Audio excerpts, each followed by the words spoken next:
Antes de entrar no assunto propriamente dito, é claro que o direito, né, apesar inclusive tem um jurista belga muito bacana que chama François Host, ele estuda o tempo do direito, que ele é filósofo do direito, né, então ele pensa como é que funciona, ele estuda e reflete como é que funciona o tempo e o direito, né? Que o tempo do direito, ele é mais devagar mesmo do que a vida, por exemplo, né? Porque as pessoas falam, não, mas demorou para ter essa lei. Mas tem que demorar mesmo, né? Porque vai virar lei, então, né, tem que discutir, tem que passar. Perpetuar aquela... Então não pode, lei não pode ser assim, né? Mas de toda forma, como o tempo do direito é mais devagar, no caso dos processos judiciais, ele precisa de um tempo também. Por quê? Para falar um pouco da morosidade. Você precisa apresentar a sua versão, eu tenho que apresentar a minha, o juiz vai ter que avaliar, técnica, eu vou trazer complexo, documentos, né? Enfim, todo mundo que, né, já teve um processo sabe mais ou menos como é que funciona. Por quê? Para que injustiças não sejam praticadas. A gente falou mais cedo da Inquisição. Né? Se não precisasse de processo, de tempo, de avaliar e tudo, era só colocar ali uma série de pessoas selecionadas, como existia antigamente nas pequenas cidades, e falar assim, e aí, tá certo, tá errado, para onde que vai, quem tá certo nesse contrato aqui? Ah não, ele descumpriu o contrato, então vai para lá, tá condenado. Então. Enfim, por que eu tô dizendo isso tudo? Os processos judiciais físicos simplesmente já não cabiam no Brasil. Né?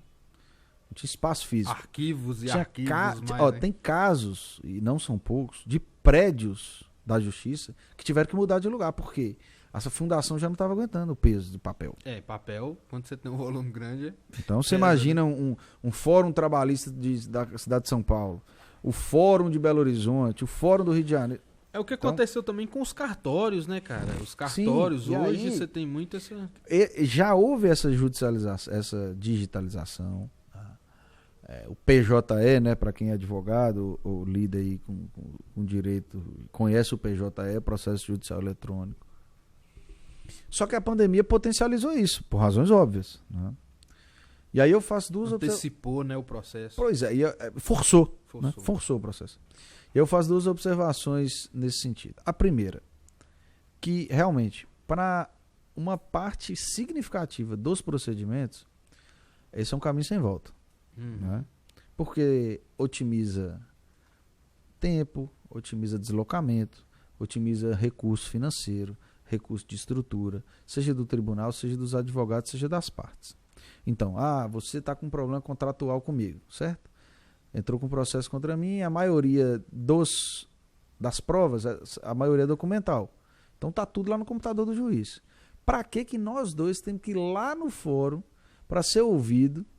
Imagina, mais uma vez, nós estamos aqui no interior de Minas Gerais, mas imagina o cara que mora numa capital ou num grande centro. Precisa deslocar até o fórum para ser ouvido, para, por exemplo, na audiência de conciliação, que é a exigência da lei hoje, para chegar lá e falar que não tem acordo. Entendeu? Às vezes o cara perdeu um dia de trabalho lá e tal, para falar que não... Então, assim, marca a hora, o cara tá na frente do computador, o advogado dele entra, tal, resolve. Pelo celular mesmo. Pronto, né? São processos, demandas que a gente chama litígios absolutamente patrimoniais, não tem interesse indisponível, né, que a gente fala, não tem interesse de menor, não tem, enfim, direito de personalidade, como nós costumamos dizer, não tem direito público ali, tal. Para que você vai deslocar, vai gastar seu deslocamento do juiz, então assim... Onera tudo. Tudo. Então são processos, mais uma vez, primeira observação, tem procedimentos que é caminho sem volta, vão continuar digitais. Segunda observação, eu vou fazer 3. O PJE, ao mesmo tempo que ele facilita, para falar um pouco da morosidade, ao mesmo tempo que ele facilita do ponto de vista físico, né? Do ponto de vista, logístico, de não ter aquela quantidade de papel toda, mas ao mesmo tempo ele aumenta o número de processos por razões óbvias. Você não tem mais tirar cópia, você não tem que carregar o processo e tal, você está na frente do computador ali, você entra no processo. Acordei hoje que eu vou fazer entrar com o processo. Claro, os advogados, as advogadas são absolutamente... É a famosa frase, é o primeiro e a primeira juíza do processo, certo? Então ela não vai entrar com qualquer causa temerária, inclusive tem punições na lei para isso. Agora, facilita, é claro. Você não tem que carregar papel, você entra no computador ali e isso aumenta o número de processos, que pode inclusive aumentar a a morosidade. Aí, mais uma vez, é assunto para outro podcast também inteiro. Por quê? Quais são os maiores litigantes do Brasil? O Estado e as grandes empresas. Notadamente, telefonia e banco.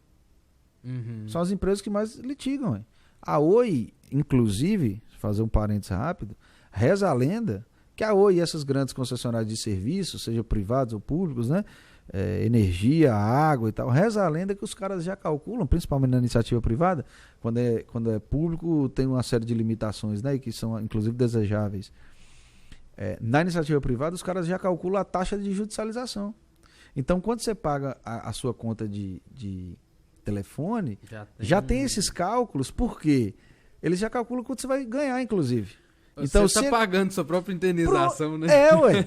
Então, ele te paga errado um ano, aí o juiz manda ele pagar um valor que no final ele já está pago, já inclusive o advogado. Você mesmo paga. Porque tem um percentual, inclusive, de gente que vai atrás.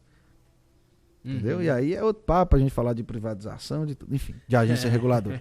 Então, essa morosidade não necessariamente vai melhorar, ou vai diminuir, na verdade, desculpa, é melhor o termo, vai diminuir com o processo judicial eletrônico. Nós temos que ter claro isso. E a terceira é que, ao meu ver, tem procedimentos, aí nós falamos do caso, né, do famoso caso aí da Mari Ferrer, tem procedimentos que eu acho que eles ainda não têm capacidade de ser digitais, de serem virtuais. Por quê? Principalmente na justiça criminal, que aí, mais uma vez, o direito ele não é uma ilha, né? O direito é uma ciência social aplicada. Ele é feita de e para seres humanos. Quando você está diante da possibilidade de aplicação de uma pena, de uma sanção, de uma repressão a uma pessoa, sendo que você vai limitar dela o que ela tem de mais grave, o de mais relevante, o de mais importante depois da vida, que é a liberdade, você não pode ter um procedimento asséptico. Você não pode ter claro, né? Com perdão do trocadilho aí, tem que estar sempre com álcool gel. Mas você não pode ter um procedimento impessoal, inodoro, ou seja, sem cheiro, sem presença física. Por quê? A internet não mostra o olhar do cara. A experiência de justiça criminal, em vários casos, muito feeling, né? Permite concluir coisas pelo olhar do réu. Pelo olhar do cara, você sabe se ele está ali injustiçado. Claro, que isso não é um parâmetro judicial, longe disso. Mas você entendeu o que eu quero dizer. Com o tempo e a experiência, o cara aprende. O cara aprende. Então, um cara que foi torturado e está com medo dos policiais, o cara sente ali. Né? Nós temos a figura da audiência de custódia, que é inclusive uma importação de pactos internacionais de direitos humanos, né? Que o Brasil é signatário, que garante que o réu seja apresentado a um juiz físico. Não é à toa. Que o réu seja apresentado, ou conduzido seja apresentado a um juiz físico, dentro de 24 horas. Para quê? Para ver se o cara foi torturado, para ver se há alguma ilegalidade na prisão, se não, continua o trâmite normal. Então, assim, esse processo, sobretudo na justiça criminal, eu acho que eles não podem, e é desejável que eles não se convertam, né? Que eles não se convertam para o virtual. Mas, de toda forma, eu acho que há uma parte significativa, é uma alteração que veio para ficar, há uma parte significativa, vai tudo para o digital e tchau, obrigado. E interessante que, no seu caso aí, você tá sofrendo a migração não só na área jurídica, mas acadêmica também, né? Também, né? Suas aulas aí foram tudo pré-AD, né? E a aula remota para tela, porque você dá aula para tela, né? A maioria esmagadora. E a maioria dos alunos fica com o microfone fechado. Fica microfone e câmera fechada. A Fernanda tava queixando disso, cara. Então você dá aula para quê? Você dá aula para uma bolota. I, A, J, K, T, C. Você dá aula para um monte de letra. Então, assim, é outra coisa, ou seja, educação remota é uma realidade? Não vamos ser mais realistas que o rei, é óbvio. Né? A tecnologia tem que servir para melhorar a vida do ser humano. Eu imagino, por exemplo, pra galera assim, galera lá da zona rural.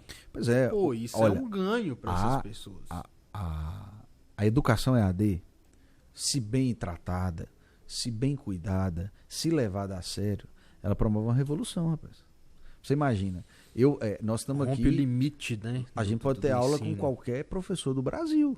Basta que o cara, né, você tenha acesso à internet, e aí a gente, mais uma vez, outros podcasts, né? Podemos falar de inclusão digital, enfim. Você né? monta a pauta e vem. Não, e eu é vou ficar aqui que só eu sou ouvindo você curioso, falar. é que eu sou curioso.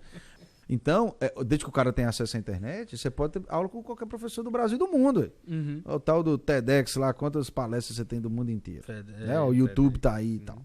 Então, assim, mas ao mesmo tempo, há certos processos educacionais, processos pedagógicos, que demandam um contato um pouco mais próximo, entende? Então, eu olho assim, igual a parte das avaliações, né, cara?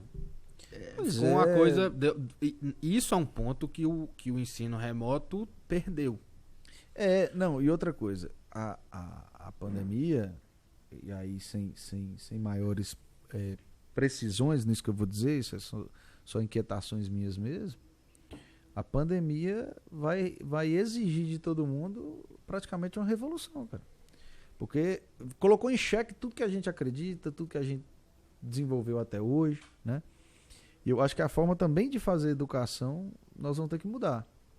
Nós vamos ter que mudar para entender essas novas tecnologias e, ao mesmo tempo, não perder de vista a necessidade de haver conteúdo ali. Uhum. Que a forma a gente já sabe qual que é. A forma tá bom, é digital, mas como é que vai fazer? Né? Como é que você vai interagir um aluno? Como é que você vai...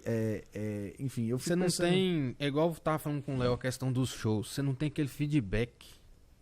Não Porque tem. o músico no palco ali, ele tá sabendo Pois se a galera tá interagindo e tudo. Você vê no futebol o que eles fizeram?